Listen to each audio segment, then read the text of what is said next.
السلام عليكم ورحمة الله وبركاته. مباراة النصر والحزم يا جماعة هي هتتلخص في أول 32 دقيقة فقط لا غير، لأن ما بعد ال 32 دقيقة أنتوا عارفين إيه اللي حصل من المتعة والإثارة والأهداف وكل اللي أنت عايز تقول قول. بدأت المباراة وكان النصر كالعادة مستحوذ على المباراة، ولكن كان استحواذ سلبي.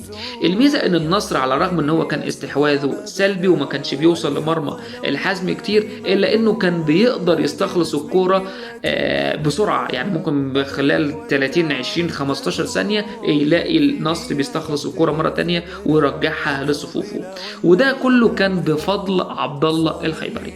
عبد الله الخيبري الجندي المجهول للنصر في المباراة السابقة، ولكن محدش من الجماهير اداله حقه. ولكن النهارده كرة القدم لا تظلم أحد. النهارده كرة القدم بتقول له تعالى يا عبد الله، انت عملت اللي عليك ومحدش عايز يشجعك ولا حد عايز يقول عليك كلمة حلوة، لكن انا هديك حقك، خد سجل جول. وده اللي حصل، وعبد الله الخيبري سجل جول كأن الكورة بتكافئه على مجهوده اللي فات. وبرضه غريب هو كمان الكورة كمان بتكافئه وتقول له سجل يا غريب. بالنسبة لغريب ورونالدو تحس ان في حالة ما بينهم، حالة عجباني جدا. تحس ان مثلا التعبير اللذيذ ان نقول ان رونالدو متبني الغريب، والغريب هو الابن البار لرونالدو. ده على الباب يبصيها لغريب يسجل، ولو غريب على الباب يديها لرونالدو ورونالدو يسجل.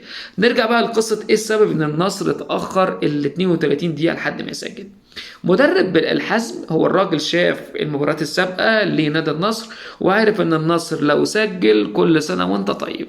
طب هنعمل ايه؟ قال لك الحل ان احنا عارفين ان في رئتين في وسط الملعب هي اللي بتحرك نادي النصر، اللي هو اوتافيو وبروزوفيتش. انا العب عليهم مان تو مان وودي توجيهات للعيبه، اقول لهم اللي يعدي يموت. يعني انت يا عم اوتافيو لو عديت هتكسر، وحصلت كذا مره، وانت يا بروزوفيتش لو عديت اقتله، وحصلت كذا مره.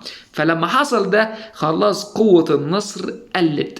طب ولكن اللي يحصل بسبب ضغط ماني اخطا مدافع الحزم، اللي هو بعد ما اخطا دخل الهدف الاول، وهو ده كل الحكايه. الخطا ده احرز النادي النصر الهدف الاول، بدا لاعيبه الحزم خلاص ده سجلوا فينا جول، وبعدين هجمه بعدها على طول احرز ماني هدف والحكم لغى بداعي التسلل. فخلاص لاعيبه الحزم قالت لا اله الا الله، احنا وقعنا في الفخ وهيحصل فينا زي ما حصل مع الفتح وحصل مع غيره وغيره وغيره، وربنا يستر علينا النهارده. الحزم فعلا كان عنده حسن ظن باللي هيحصل. بدأ الشوط الثاني واول هجمه لماني قلنا هيسجل هدف في الثالث ونخلص، ولكن اهدر ماني الهدف. ونتفاجأ بهدف قنبلة RPG من اللاعب اسمه حسن موسى ولا أمادو موسى. الراجل ده يا جماعة سدد RPG من أيام الحرب العالمية الثانية، صعب لا العقيدي ولا غيره. بالنسبة للعقيدي الراجل ده ياخد حقه، لأن احنا كنا جينا عليه فترة قبل كده. العقيدي أصبح من أهم حراس المرمى اللي موجودين في الدوري السعودي، بيلعب برجليه. إيه يا عم الثقة دي؟ أي نعم الثقة مستمدة من لابورت بقى هو الحاجز الأول للعقيدي، والعقيدي عامل زي في الاتحاد لما كان أحمد حجازي هو الحاجز الأول لجروهي، وأصبح جروهي هو أفضل حارس في الدوري السعودي السنة الماضية بسبب إن هو عنده حق صد في البداية.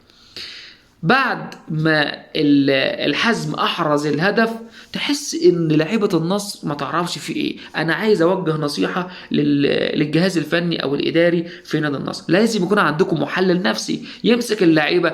تسجل فيكم هدف عادي خالص، هتسجل وتتعادل وتسجل 1 و2 و3. طب اتاخرتوا على التسجيل عادي خالص، هتسجل لان انت عندك المقومات اللي انت تسجل. تحس ان اللعيبه مستعجله تفرح الجماهير الموجوده، فعشان كده هو ده حاله الاستعجال اللي بتسبب احيانا الاهدار العديد من الفرص. بعد الهدف الثالث اللي احرزه اوتافيو، اللي كان بصراحه يعني المباراه دي عنوانها ان كره القدم تكافئ جميع اللاعبين اللي ادوا الفتره اللي فاتت وكانوا نجوم الفريق، بس لكن كانوا مجهولين بالنسبه للجماهير، خاصه ان انت عندك رونالدو ماني والدنيا زي الفل.